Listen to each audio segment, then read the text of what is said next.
We're grateful for who God is.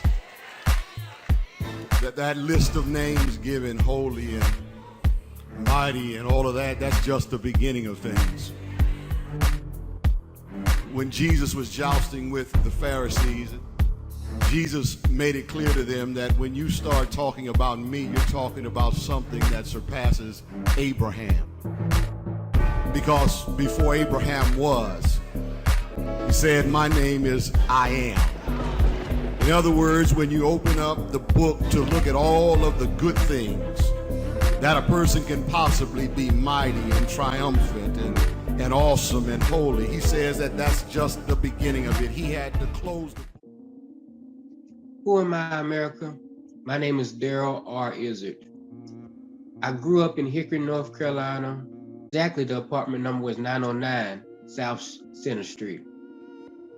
I grew up with a single mother who had me and my 3 other siblings.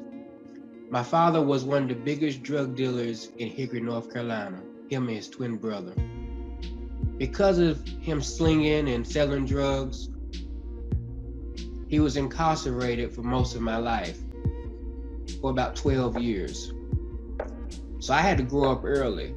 Though I was the oldest, but I still had to grow up early and help take care of my siblings and be there for my mom. And growing up early, it made me be who I am today. I experienced bullying from elementary all the way up to my 10th grade year of high school. My mom did the best she could with me and my siblings, had all the good shoes and name brand shoes and clothes. And one day she felt like I was just so ungrateful. And her and my grandma yelled at me and they said, "Why, you seem like you're just very ungrateful. You have everything that anybody could ever ask for. Why are you so ungrateful?" And I immediately just yelled and I said, "You don't understand what I go through at school. The kids are bullying me. They call me names. They pick on the way I talk. They pick on the way I walk." And from there, my mom and my grandma went to the school and they talked to the administrators, and it got better for a little bit, but then eventually it started back again. And it got so bad that I started treating my family bad because of what I was experiencing through school.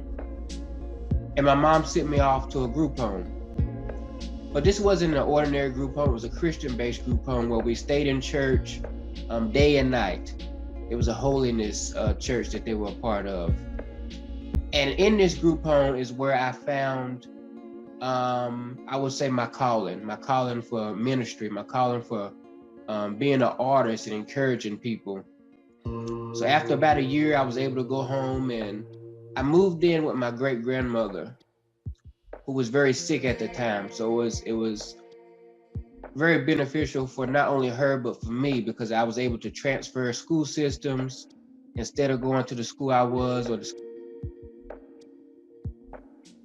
So after about a year of being in the group home, I returned home and I moved in with my great-grandmother, who was very sick at the time. So it was not only beneficial for her, but it was beneficial for me because I was able to move school districts. This school district, it seemed like I should have been there all along. There was no bullying. There was, seemed like the kids had a little bit more, the kids were a little bit more civilized, I would say. So I joined the choir, I joined the band, and got to experience traveling to New York and Disney World and all over singing. It was just like, this is where I needed to be the whole time.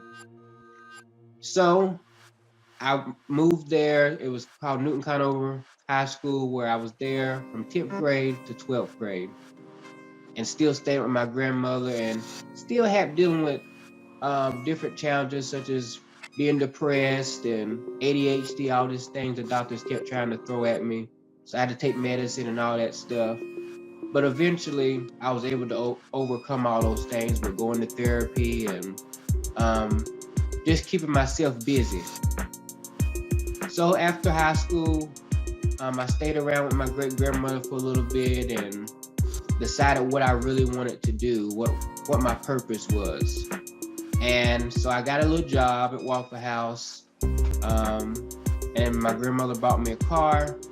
And then as I was at Waffle House, I decided that it was time for me to go off, leave Hickory and go off and pursue some things that I felt like I wanted to do. So I ended up at Shaw University in Raleigh, North Carolina, which was my decision, but my mom, she felt like it was too far. She didn't want me to go. In fact, she told me I wasn't going. And I was doing everything I could to make arrangements and get my ride there because my mom didn't want to take me. Eventually, during a counseling session, the counselor talked to my mom and she was like, he needs to experience this. If he doesn't like it, then he can transfer always. So my mom finally decided to let me go, and her and my brothers and my grandma, they all helped me move in. And my first year of college was rough. Just like any freshmen who go off, they've never been off, start partying and hanging downtown a little bit more than I should. And I got in a relationship that kind of ruined me, got me off my focus. So as the term ended, was close coming to an end, I had to be put on academic probation. Well, I was on scholarship at Shaw University. So because I was put on academic probation, I lost my scholarship. And I'm like, man, I can't tell my mom this. What in the world am I going to do? And eventually I just told her, and she's like, well, you got to come home. I'm like, nah, I ain't coming home. I'm just going to take out some student loans. And she said, I'm not signing for no student loans. So I was sitting here trying to figure out how I could take out a student loan without my mom, which wasn't possible. So I lost my scholarship and I had to come back home. And I enrolled in a community college where you go for 2 years and then you could transfer to a university. The people who were over my scholarship told me that if I pulled my GPA up, I can get my scholarship back. So while at this community college, I was doing the best I could to get my GPA up. Then all of a sudden, I get diagnosed with cancer. And this cancer was a type of cancer that my aunt had died of many years ago. And it's crazy because I was dying and I didn't even know it. Just happened to go to the doctor and because I wasn't feeling any aches or pains or anything, but I was losing a lot of weight. And I just felt like it was, I was just losing weight because the medicine that I was on or something, I didn't really just pay it no attention. So when the doctor told me I had cancer, I just cried and cried and cried on my way home. And I told my mom, and we both cried, and we prayed and we cried. And for about 2 to 3 years, nobody knew except God, myself, the doctors, and my mom. We didn't tell a soul. And it was hard not telling anybody, but I didn't want any pity from anybody. I didn't want anybody to treat me any different. I just wanted to continue to live my life. So while having cancer, I was still in the community college, and I also enrolled in a theology school to get my biblical studies degree. So I'm working 2 jobs, going to 2 different schools, and dealing with cancer at the same time. Just trying to stay busy, to keep my mind off of what I was dealing with. So eventually, I finished the community college with a 3.0, and shortly after I finished the biblical studies degree with a 4.0. So they told me that if I got my GPA up to a certain level, I would be able to go back and get my scholarship. So this time I got my scholarship back, but I did not go back to Shaw University. I applied to different schools, UNCG, Johnson C. Smith, Livingstone, all these different colleges. I got accepted to all of them, except Wingate that I applied to. Me and my mom went and visiting all these different schools and seeing what was best fit for me. And one of the last schools I got accepted to was Winston-Salem State. And we went and toured it, and just felt like I was at home the moment I walked on the campus. So I chose to go to Winston-Salem State. And at Winston-Salem State, I was then a junior because I transferred those 2 years of college, the community college. And my major was business administration, concentration management. And the first year or so, or the first semester, I stayed to myself, just did my studies and stayed in my dorm room. But then as the next semester came, I came out of my shell a little bit more and met some people. Actually, there were some people from Hickory that was there who I connected with. And I started joining clubs, the choir and business club and African American club, all these different things I was joining just to kind of get familiar with the school and what they're all about. So eventually I joined a fraternity, Phi Beta Sigma Fraternity Incorporated, which was something that really helped me develop as a young man, older in my teen years, I would say. So just growing up in school and things, I didn't really have any guy friends or that brotherhood, I guess you would say. So this was something I was looking forward to having, where you have some brothers you can lean on and they can hold you accountable. And that's exactly what they did. We still talk to this day. It was 9 of us. Matter of fact, it was the biggest line we had in 10 years. So it's very exciting to become a part of a brotherhood that it's a lifetime of friendship and relationships. So eventually I go on to my senior year and doing my senior project and all these things. And I lose my great grandfather, which kind of put another damper on me and led me into depression. I didn't only lose him, but I lost a childhood Sunday school teacher from the church I was a part of. I lost my grandfather, who was very inspirational in my life. He was on the radio for about 50 plus years and MC for different gospel artists like Shirley Caesar and Mighty Clouds of Joy, all those different people. And he inspired me to do my gospel music, a lot of my gospel music and writing. So it was very difficult when I got the call that he had passed.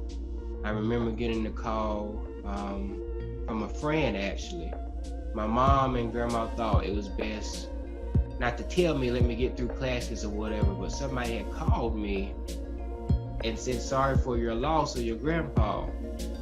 And I immediately just started screaming and yelling and just going off. Called my mom and I said, what is this? I'm hearing that Papa is dead. And I just yelled and yelled and yelled. I screamed and cried. I remember a friend coming up the steps and giving me a hug and just trying to comfort me. So that led me into depression. I stayed in my dorm room probably for the next 2 weeks, not going to classes. And my grades went down, but eventually I was able to talk to my counselor, who I hadn't talked to since I've been in school, and it helped me get a little bit, I guess, get some comfort in knowing that my grandpa wouldn't want me to just stop going to classes. He would want me to continue on and finish the course. So I got back in the books and doing long night studies and things so I could get my grades up. And eventually I was able to continue and be successful. I ended like in a 3.82, I would say, something like that. And during that, the pandemic came. So I wasn't able to graduate. I lost my job and had to stay home and do all these things online. So it was very difficult for us who graduated during the pandemic or were supposed to graduate. And that led me into depression a little bit as well. And then just trying to find a job right out of school, but during the pandemic, everybody was saying they want a hiring freeze, hiring freeze, hiring freeze. So I had to stay home, go back home and stay home a little bit and get another job at Bojangles just to make some money. And eventually I saw a job on LinkedIn and I applied, which was in Raleigh, North Carolina, as a HR associate, which was kind of what I was doing on the job I lost before the pandemic. And so I moved to Raleigh. My grandma and my mom and my siblings helped me once again to move to Raleigh. And all of a sudden, I moved to Raleigh and I'm on this job, and the pandemic gets worse. And they laid me off. And I'm like, okay, I done moved all the way to Raleigh and don't know a soul down here. And you're gonna lay me off. And you knew I was moving here. It was very devastating and I did not know what I was going to do. In fact, it was rough. My mom and them, they didn't even know I lost my job. Luckily, I had a little part-time job that was helping me continue to pay my bills or whatever, but barely making it. Then I looked on LinkedIn again and I found another opportunity where I can apply kind of in the same field. And I applied and I got the job, and still today I'm still there.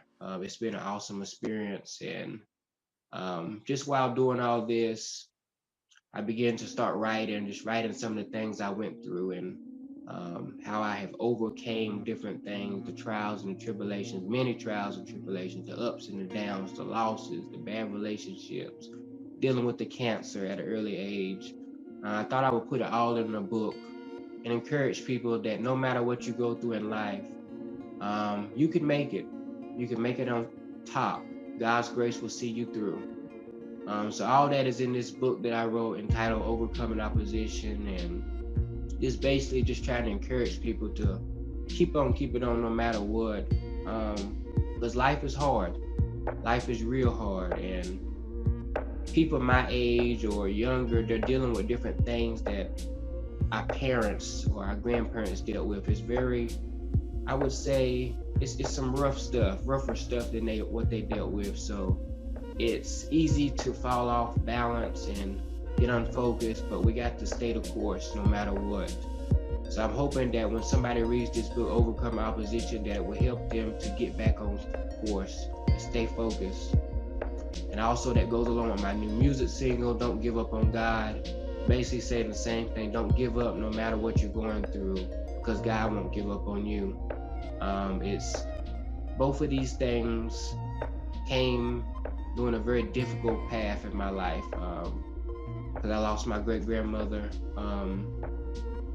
last year. So just putting a lot of tears and sweat and everything that I've been dealing with for the loss of her is in this book and in this song, Don't Give Up on God. My grandmother was my heart. I always tell my people I loved my mom, but my great-grandmother was truly my heart. So it's been very difficult navigating this life without her. But because of God's grace and the abilities He gave me to write, I thank God for that, just being able to write and put my thoughts down on paper or in music, and it's been helping me get through. I still have my bad days, but the music and the writing has really helped me get through. Yeah. So who am I, America? I'm Darrell R. IZARD, a recording artist, an author, a minister, motivational speaker, and it hasn't been easy. I had to go through some things, but as I said in my trial sermon, you have to go through a process to get to where you're trying to go in life. And my process was difficult. I had to go through a lot of ups and downs, but in the end, I think it's worth it. Even all the losses and all the gains and all the bad relationships, even the cancer, it was all a part of my process. So I could get to my purpose, to my destiny. So I encourage you, no matter what you're going through, to go through your process. No matter what it feels like, no matter what it looks like, no matter what those say about you, go through your process so you can reach your destiny.